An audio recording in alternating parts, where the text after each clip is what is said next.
अस्सलाम वालेकुम। आप सबको एक दफ़ा फिर से मेरे YouTube चैनल पर बहुत ज़्यादा वेलकम। उम्मीद करती हूँ कि आप सब लोग ठीक ठाक होंगे। तो आज हमारा टॉपिक क्या है? तो आज हमारा टॉपिक है एडम्पोटेंट एलिमेंट। तो आज हमने ये डिस्कस करना है कि एक ग्रुप जी में एडम्पोटेंट एलिमेंट क्या होता है। तो सबसे पहले हम ऐसा करते हैं, इसकी डेफिनेशन को लिखते हैं और फिर मैं आपको समझाती हूँ।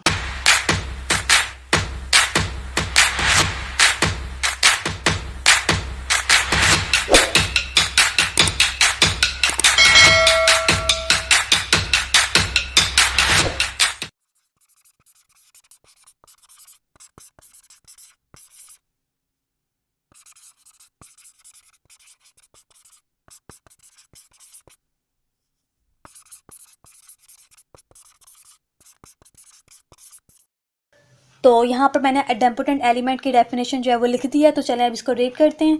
Late G be a group. हमारे पास जी एक ग्रुप है and X belongs to G. तो यहाँ पर एक हमारे पास एलिमेंट एक्स जो है वो जी से बिलोंग कर रहा है। Then X is called an idempotent element of जी।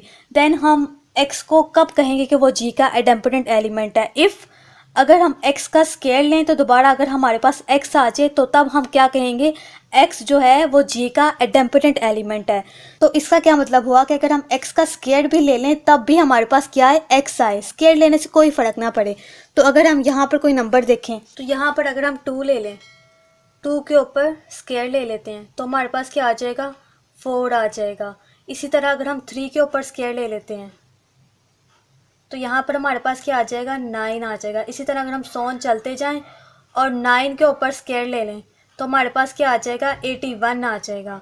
तो यहाँ पर हमें कोई ऐसा नंबर नहीं मिल रहा कि जिसके ऊपर हम स्केयर लें तो दोबारा हमारे पास वही नंबर आ जाए। तो लेकिन अगर आप लोगों को आइडेंटिटी एलिमेंट याद हो तो उसमें हम क्या करते थे, तो चलें फिर देखते हैं। तो अगर हम अंडर मल्टीप्लिकेशन बात करें तो हमारे पास आइडेंटिटी एलिमेंट जो आता था वो आता था 1 आता था। और अगर हम इसके अलावा अंडर एडिशन बात करते थे तो हमारे पास आइडेंटिटी एलिमेंट क्या होता था, 0 होता था। ये तो हमारे पास आइडेंटिटी एलिमेंट होते थे। तो अब हम ऐसा करते हैं कि इनका स्केयर लेके चेक करते हैं। तो यहाँ पर फिर लेते हैं 1 का हमने स्केयर लिया तो हमारे पास आंसर में क्या आया, अगेन 1 आया। ऐसे ही है। और अब हम 0 का स्केयर लेते हैं। अब यहाँ पर हमने 0 का स्केयर लिया तो हमारे पास अगेन क्या आया, 0 आया।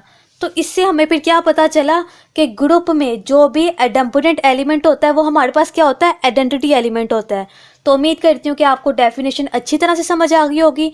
तो अब हम चलते हैं थ्योरम की तरफ जो कि इसी डेफिनेशन से रिलेटेड है। तो चलें फिर इसको सॉल्व करते हैं।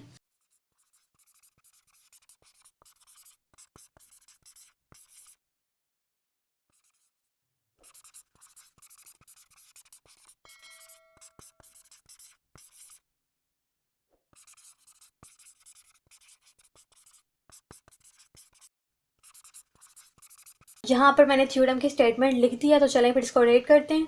The only idempotent element in a group G is identity element. तो थ्योरम की स्टेटमेंट में वो क्या कहना चाह रहा है कि ग्रुप जी में सिर्फ एक ही एडम्पोटेंट एलिमेंट होता है और वो कौन सा होता है, हमारे पास आइडेंटिटी एलिमेंट होता है।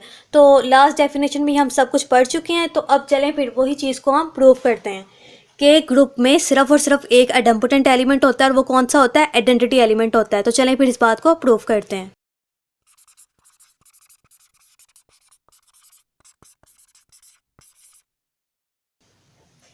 सबसे पहले हमने क्या किया, let G be a group. एक ग्रुप को राइट कर लिया जो कि हमारे पास जी है।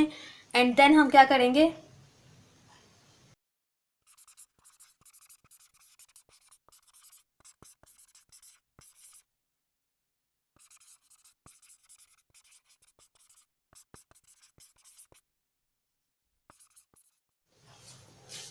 सबसे पहले हमने क्या कह दिया, let G be a group. और उसके बाद हमने क्या किया, उसी ग्रुप में से हमने एक एलिमेंट लिया एक्स और उसको हमने क्या कह दिया, B N idempotent element of जी। ठीक है, इस एलिमेंट को हमने कह दिया कि ये हमारे पास जी का क्या है, एडम्पोटेंट एलिमेंट है।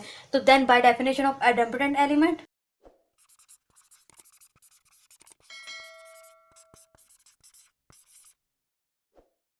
Then by definition of idempotent element हम इस एलिमेंट को एक्स को हम क्या लिख सकते हैं, एक्स का अगर हम स्केयर लें तो दोबारा हमारे पास क्या आ जाएगा, X for R X belongs to जी।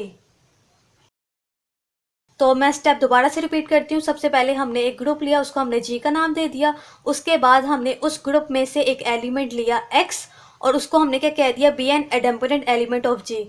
हमने इस एलिमेंट को जी का एडेम्पोटेंट एलिमेंट कह दिया। Then by definition of idempotent element, उस एलिमेंट का अगर हम स्केयर लें तो दोबारा हमारे पास वही एलिमेंट आ जाएगा।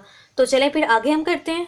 तो यहाँ पर आपने एक चीज़ याद रखनी है कि हमने यहाँ पर जे को ग्रुप लिया है। इसका मतलब कि यहाँ पर कुलैया लॉ भी सेटिस्फाई करता है, एसोसिएटिव लॉ भी सेटिस्फाई करता है, आइडेंटिटी लॉ और इन्वर्स लॉ, ये चारों लॉ हमारे पास सेटिस्फाई करते हैं। तो चलें फिर नेक्स्ट स्टेप करते हैं। अब यहाँ पर देखें हमारे पास एक्स स्क्वायर है, तो इसका मतलब कि हम एक्स को एक्स डॉट एक्स लिख सकते हैं, ठीक है। जैसे हम 4 स्क्वायर को हम लिख सकते हैं 4 मल्टीप्लाई बाय 4, यहाँ पे 4.4। यहाँ पर देखें जी हमारे पास ग्रुप है, इसका मतलब ये है कि जी में इन्वर्स लॉ होल्ड करेगा। तो जब इन्वर्स लॉ होल्ड करेगा तो फिर हम यहाँ पर लिख सकते हैं, तो यहाँ पर फिर हमने क्या लिख दिया, pre multiplying both side by x inverse, क्योंकि यहाँ पर इन्वर्स लॉ होल्ड करता है तो इसलिए हम यहाँ पर एक्स इन्वर्स से मल्टीप्लाई करवा सकते हैं, प्री मल्टीप्लाई करवा सकते हैं। तो चलिए फिर मल्टीप्लाई करवाते हैं।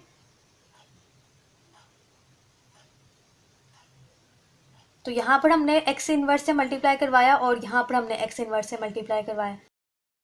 तो यहाँ पर फिर हमने एक्स इन्वर्स को दोनों साइड पे मल्टीप्लाई करवा दिया। तो अब यहाँ पर देखें जैसे कि जी हमारे पास ग्रुप है, तो इसका मतलब कि इसमें एसोसिएटिव लॉ भी सेटिस्फाई करेगा। अगर इसमें एसोसिएटिव लॉ सेटिस्फाई करते हैं तो हम इन दोनों को ऐसे लिख सकते हैं ना, एक्स इन्वर्स को एक्स के साथ और ये एक्स एज इट इज़। और इसके अलावा अगर हम इन दोनों को देखें तो यहाँ पर देखें एक्स इन्वर्स और एक्स, ये दोनों आपस में मल्टीप्लाई हो रहे हैं। तो यहाँ पर इन दोनों को सॉल्व करने से हमारे पास क्या आ जाएगा, आइडेंटिटी आ जाएगा, क्योंकि यहाँ पर एक्स इन्वर्स है और यहाँ पर एक्स है। इन दोनों को सॉल्व करेंगे तो हमारे पास यहाँ पर क्या आ जाएगा, आइडेंटिटी। तो यहाँ पर फिर हम क्या लिख देते हैं, आइडेंटिटी एलिमेंट लिख देते हैं। इसके बाद नेक्स्ट स्टेप में हम क्या करेंगे, अब यहाँ पर भी देखें एक्स इन्वर्स और एक्स आ रहा है, तो इन दोनों को जब सॉल्व करेंगे तो हमारे पास क्या आ जाएगा, आइडेंटिटी एलिमेंट। तो यहाँ पर एक्स एज इट इज़ आ जाएगा और ये आइडेंटिटी एलिमेंट भी एज इट इज़ आ जाएगा। आइडेंटिटी एलिमेंट जिस मर्जी एलिमेंट से मल्टीप्लाई हो तो दोबारा हमारे पास वही एलिमेंट आ जाता है। तो यहाँ पर देखें ई जो है वो हमारे पास एक्स से मल्टीप्लाई हो रहा है, मीन्स के आइडेंटिटी एलिमेंट एक्स से मल्टीप्लाई हो रहा है। तो आइडेंटिटी एलिमेंट जिस मर्जी एलिमेंट से मल्टीप्लाई हो जाए तो आंसर में हमारे पास वही एलिमेंट आ जाता है, मीन्स कि यहाँ पर हमारे पास क्या आ जाएगा, एक्स आ जाएगा। तो इक्वल टू, और यहाँ से हमारे पास ई आ जाएगा। तो यहाँ पर देखें x इक्वल टू क्या आ गया, ई आ गया। तो हमने क्या कहा था कि x हमारे पास क्या है, आइडेंटिटी एलिमेंट ऑफ जी है। तो यहाँ पर x किसके इक्वल आ गया, आइडेंटिटी एलिमेंट के इक्वल आ गया। तो हमने यही तो प्रूफ करना था कि जो हमारे पास आइडेंटिटी एलिमेंट होता है वो हमारे पास किसके इक्वल आना चाहिए, आइडेंटिटी एलिमेंट के इक्वल आना चाहिए। तो उम्मीद करती हूँ कि आपको थ्योरम की अच्छी तरह से समझ आ गई होगी।